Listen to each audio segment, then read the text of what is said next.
ଚିତ୍ତବଧ ପ୍ରଥମ ଅଧ୍ୟାୟ ଭାଗ 16 ରାସଲୀଳା। ଗୋପୀଙ୍କର ମନ ଜାଣି କୃଷ୍ଣ ଦୟା କଲେ, କୋଟି କାମ ଜିଣା ଯୁବା ଶରୀର ବହିଲେ।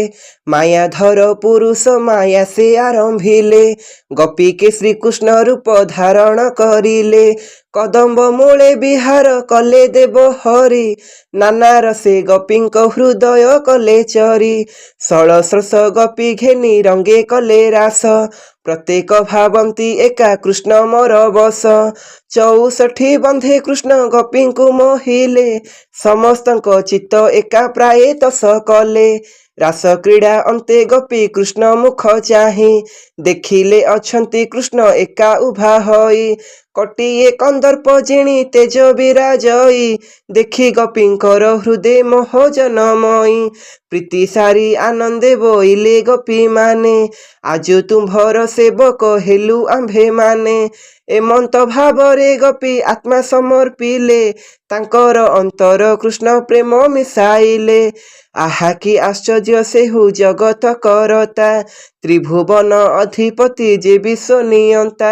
ସ୍ଥାବର ଜଙ୍ଗମ କୀଟ ପତଙ୍ଗ ଯେପରି, ରହିଥାଏ ସମାନରେ ଶୂନ୍ୟ ରୂପ ଧରି।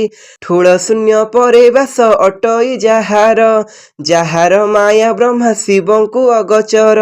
ରୂପରେଖ ନାହିଁ ଯାର ନାହିଁ ଆଦି ଅନ୍ତ, ମର୍ତ୍ତ୍ୟରେ ଶ୍ରୀକୃଷ୍ଣ ନାମେ ଜନ୍ମିଛନ୍ତି ସେତ।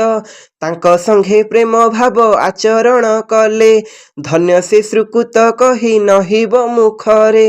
ସେ କୃଷ୍ଣ ମାୟା ଗୋପୀ ଜାଣିବେ ବା କାହିଁ, ରଙ୍ଗର ସେ ମଜିଲେ ତା ନ ହୋଇବ କହି। ଶ୍ରୀକୃଷ୍ଣ ଗୋପୀମାନଙ୍କୁ କହିଲେ ସତରେ, ଏବେ ତୁମ୍ଭେମାନେ ସର୍ବେ ଯାଅ ଯେ ଯା ଘରେ। କୃଷ୍ଣଙ୍କୁ ପ୍ରମାଣ କରି ଗୋପୀଏ ଚଳିଲେ, ନିଜ ନିଜ ଗୃହେ ଯାଇ ପ୍ରବେଶ ହୋଇଲେ। ଶୁକ କହୁଛନ୍ତି ଶୁଣ ପରୀକ୍ଷ ରାଜନ, ଚିତ୍ତବଧ ଗୀତ ଏ ଯେ ଅମୃତ ସମାନ। ଏହା ଶୁଣି ଶୁଣାଇବେ ମର୍ତ୍ତ୍ୟ ଯେଉଁ ନର, ତାଠାରୁ ଶ୍ରୀକୃତବନ୍ତ ନାହିଁ ଏ ସଂସାର। ଯେ ପାଠ କରିବ ଏଇ ଚିତ୍ତବଧ ଗୀତ, ନିଶ୍ଚୟ କହୁଛି ତାର ତୋଷ ହେବ ଚିତ। ହରିବଂଶ ଭାଗବତ ମଧ୍ୟରେ ବର୍ଣ୍ଣନ, ରାସରେ ଶ୍ରୀରାଧା ନାମ ନାହିଁ କାହିଁ ଜାଣ। ଏ ଚିତ୍ତବଧ ଗୀତରେ ଶ୍ରୀରାସ ଲୀଳାରେ, ରାଧା କହିଥିଲେ ବୋଲି ଜାଣ ସୁଜ୍ଞାନରେ।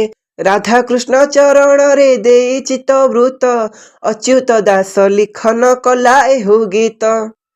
ଶ୍ରୀକୃଷ୍ଣ ମାଧୁରୀ ରାଧାବେଶ। ଶୁକଦେବ କହନ୍ତି ଶୁଣଃ ପରୀକ୍ଷିତ, ମାଧୁରୀ ରାଧା ଯେ ହୋଇଛନ୍ତି ଗୋପୀନାଥ। କାଞ୍ଚନ କୃଷ୍ଣକୁ ଚାହିଁ ବୋଲନ୍ତି ବଚନ, ମଧୁପୁର ମୁଁ ଯେ ଆସିଥିଲି ସେହି ଦିନ। ମାତା ସଙ୍ଗେ ଲତା ତଳେ ଯାଇ ଦେଖୁଥିଲି, କୃଷ୍ଣ ଗୋପୀ ସେହି ଦିନ କଲେ ରାସ କେଳି। ଆଉ ଦିନେ ମୋ ମାତା ଆସିଲେ ଗୋପପୁରେ, ଗୋଡ଼ାଇ ମୁଁ ଆସିଥିଲି ତାହାଙ୍କ ସଙ୍ଗରେ। ବୃଷଭାନୁପୁରେ ମାତା ପ୍ରବେଶ ହୋଇଲେ, ଚଞ୍ଚଳପୁରେ ମୋ ମାତା ରାଧାଙ୍କୁ ଦେଖିଲେ। ମତେ ଦେଖି ଚଞ୍ଚଳା ଯେ ଅତି ସ୍ନେହ କଲେ, ସେ ରାଧା ସଙ୍ଗରେ ମତେ ମିତ କରାଇଲେ। ବୋଇଲେ ମୋ ଦୁହିତାର ନାମ ରାଧା ଅଟେ, ତୋ ନାମ ମାଧୁରୀ ରାଧା ବୋଲି ତ ପ୍ରକଟେ। ଏଣୁ ଦୁହେଁ ଆଜିଠାରୁ ମିତ ହେଲ ଜାଣ, ଦ୍ୱନ୍ଦ୍ୱ ନ କରିବ କେବେ ମାନି ମୋ ବଚନ। ମାୟା ନ ରଖିବ ହୃଦେ ଦୁହିଁଙ୍କର ଠାରେ, ଏହି ରୂପେ ଦୁହିଁଙ୍କୁ ଯେ ବୁଝାଇ କହିଲେ। ସେଇ ଦିନୁ ମୋର ସଙ୍ଗେ ଗୋପୀ ରାଧା ମିତ, ମିଛ ନ କହି ତୁମ୍ଭକୁ କହିଲି ମୁଁ ସତ। ଅନେକ ଦିନରୁ ଦେଖି ନାହିଁ ମୁଁ ମିତକୁ, ଆଜି ଶରଧା ବଳିଲା ଆସିଲି ଗୋପକୁ। ବହୁତ ଦିନ ହୋଇଲା ନ ଚିହ୍ନିବେ ମିତ, ଦେଖିଥିଲି ଷୋଳଶୋଷ ଗୋପୀଙ୍କ ସହିତ। ମିତକୁ ମୋ ଦେଖିଥିଲି ଥାଇଣ ଦୂରରେ, ଦେଇଥିଲି ଚିହ୍ନାଇଟି ଜନନୀ ସେଠାରେ। ତୁମ୍ଭେ ବୋଲ ରାଧା ଆଜ ଦେଖିବଟି ନାହିଁ, କାଲି ମଥୁରାକୁ ଦଧି ବିକି ଯିବେ ରାଇ। ଏମନ୍ତ କହିଲେ କି ମୁଁ ଫେରି ଯିବି ଆଜ, ଲୋକ ଅପବାଦ ଶୁଣି ପାଇବି ମୁଁ ଲାଜ। ମାଧୁରୀ ରାଧା ଏମନ୍ତ କହିଲେ କଯଉଁ, କୃଷ୍ଣ ବୋଲି ଚିହ୍ନିଲେ ମୋହନ ରାଧା ତହୁଁ। ବୋଇଲେ ମାଧୁରୀ ରାଧା ଏବେ ତୁମ୍ଭେ ଶୁଣ, ଯାହା ପଚାରିବି ମିଛ ନ କହିବ ପୁଣ।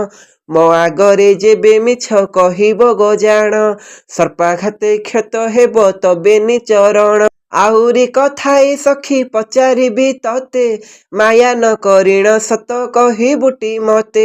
ବଇଲୁ ମାତା ସଙ୍ଗତେ ଗପେ ଆସିଥିଲି, କଦମ୍ବର ମୂଳେ ରାସ ଲୀଳା ମୁଁ ଦେଖିଲି। ଗପି ଗଟିକେ ଗୋବିନ୍ଦ ଗୋଟିଏ ହଇଲେ, ପ୍ରତ୍ୟକ୍ଷରେ ଦେଖିଲି ମୁଁ ଥାଇ ଲତା ତଳେ। ଏକଥା ତ ମୁକ ଶୁଣି ହଇଲି ଚକିତ, କୃଷ୍ଣ ବା ସଳସ୍ରହସ ହଇଲେ କେମନ୍ତ। ମୁହିଁ ତ ସେଦିନ ସଖୀ କାଳିନ୍ଦୀରେ ଥିଲି, ତୁ ଯାହା କହୁଛୁ ମୁଁ ତ ତାହା ନ ଦେଖିଲି। 16,000 ଗୋପିକା ଥିଲେ ନିପମୂଳେ, ଏକା କୃଷ୍ଣ ତହିଁ ଥିଲେ ଦେଖିଛି ମୁଁ ଡାଳେ। ଗୋଟିଏ କୃଷ୍ଣ କେମନ୍ତେ ନାନା ରୂପ ହେଲେ, ମଥୁରା ନାୟିକା ମିଥ୍ୟା କହ ସବୁ କାଳେ। ଶ୍ରବଣେ ମାଧୁରୀ ରାଧା କହୁଛି ବଚନ, ଗୋପାଳେ ନ କହ ସତ ଶୁଣ ଗୋ ମୋହନ। ଆହୁରି କଥାଏ ତୁମ୍ଭେ ଶୁଣ ମନ ଦେଇ, ଦଇବ ସର୍ଜନା ଯାହା ଦେବେ ଅଛି କହି। ନାରୀ ଗୋଟିକୁ ପୁରୁଷ ଏକ ଗୋଟି ଜାତ, ଏମନ୍ତ କରି ବିଧାତା ସର୍ଜିଲା ଜଗତ। ତୁମ୍ଭେ ତ କହୁଛ ଗୋପୀ 16 ଥିଲେ, ଏକା କୃଷ୍ଣ ତାହାକୁ ବା କେମନ୍ତେ ରମିଲେ। ଏହି କଥା ମାନ ତ ତୁମ୍ଭର ଅଟେ ସତ, ଆମ୍ଭେ ତ ମଥୁରା ନାରୀ ମିଥ୍ୟା କହୁଁ ସତ୍ୟ। ତୁମ୍ଭର ଗୋପୀମାନେ ଯେ ଯେତେଛନ୍ତି ରହି, ପର ପୁରୁଷର ମୁଖ ନିମିଷେ ନ ଚାହିଁ। ମଥୁରାପୁରରେ ଥାଇ ଶୁଣ ତାଙ୍କ କଥା, କୃଷ୍ଣ ସଙ୍ଗେ ମାତିଥାନ୍ତି ସକଳ ବନିତା। ଶୁଣ ଏବେ କଥା ଏକ କହୁଅଛି ମୁହିଁ, ସକଳ ଘଟରେ କୃଷ୍ଣ ଅଛନ୍ତିଟି ରହି। ଯହିଁ କୃଷ୍ଣ ନାହିଁ ତହିଁ ନାହିଁଟି ବିହାର, ସ୍ଥାବର ଜଙ୍ଗମ କୀଟ ସବୁ କୃଷ୍ଣ ଘର।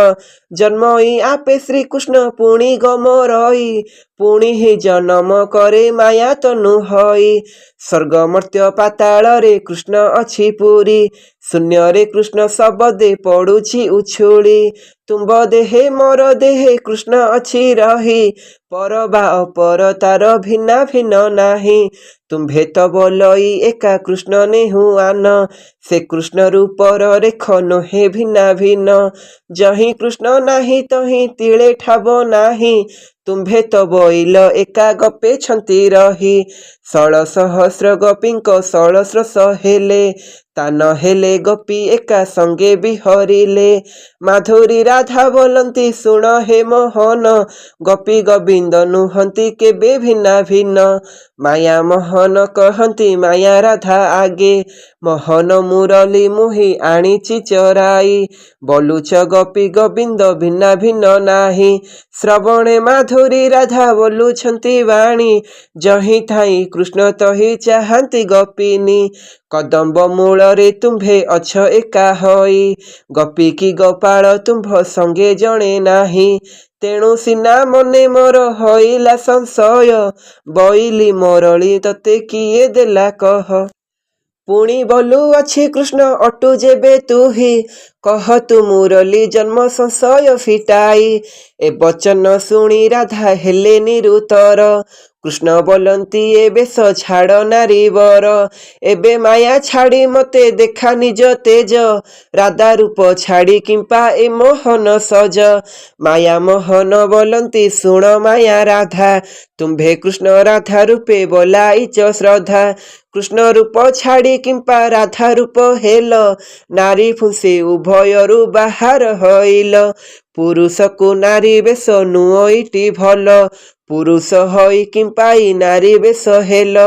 ପୁରୁଷ ହଇ ଯେ ନାରୀ ରୂପକୁ ଧରଇ, ନର ନାରୀ ରୂପରେ ଯେ ଗଣନା ନୁହଇ। ନୁହଇ ସେ ନାରୀ ପୁଣି ନୁହଇ ପୁରୁଷ, ତୁମ୍ଭେ ତ ପୁରୁଷ କିମ୍ପା ହେଲ ନାରୀ ବେଶ। ଆମ୍ଭେ ନାରୀ ଜାତି ଯେବେ ନାନା ରୂପ ବହୁ, ନାରୀ ଠାରୁ ଭିନ୍ନ ବୋଲି ଗଣନୀୟ ନହୁ। ଏବେ ରାଧା ରୂପକୁ ମୁଁ ଦେଖିଲି ତୁମ୍ଭର, ନିସ୍ତରିଲି ନିସ୍ତୋଲିଲି ବ୍ରହ୍ମାଣ୍ଡ ଠାକୁର। ସେ ରୂପକୁ ଏବେ ତେଜ ମୋର ବୋଲ କର, ନିଜ ରୂପ ଧରି ଆସ କରିବା ବିହାର। ଶ୍ରବଣେ ମାଧୁରୀ ରାଧା ହଇଲେ ହରସ, ବୋଇଲେ ତ ପାଇଁ ସିନା ଧରେ ନାନା ବେଶ।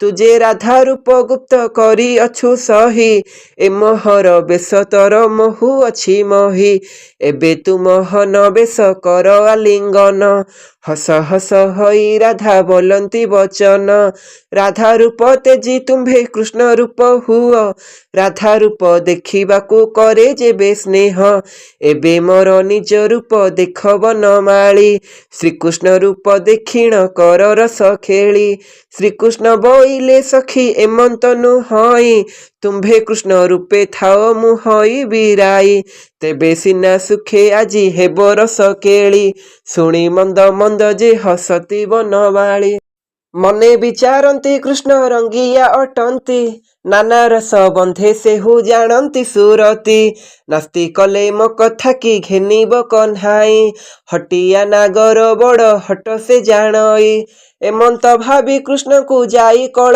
कले कृष्ण रूप हईण जे कृष्ण को महिले कदम्ब मूल रे केली कले मत हई रति रसरे काहार देह ज्ञाने नाही रति सारी निज रूप धइले किशोरी कृष्ण हि तक्षणे निज रूपे विजे करी कृष्ण कहिले गराई जाओ गोपपुरे न कहिब ए मानटी गोपींक आघरे एका हई राधिके गो केबे न आसीब कदम्ब मूलरे भूत देहे प्रवेशिब तुम्भकु लागन्ते भूत मु कष्ट पाइली केते कष्ट करी मु से तो भूत छड़ाइली श्रीकृष्ण बचने राधा मंद मंद हसी धीरे धीरे गप को चलिले नीलकेशी राधा जीवा देखी कृष्ण वृंदावने गले न जानिले केही कृष्ण जहु माया कले जही गप सुते धेनु भस्चा को चरांती सेई ठारे जाई न मिलिले जदुपति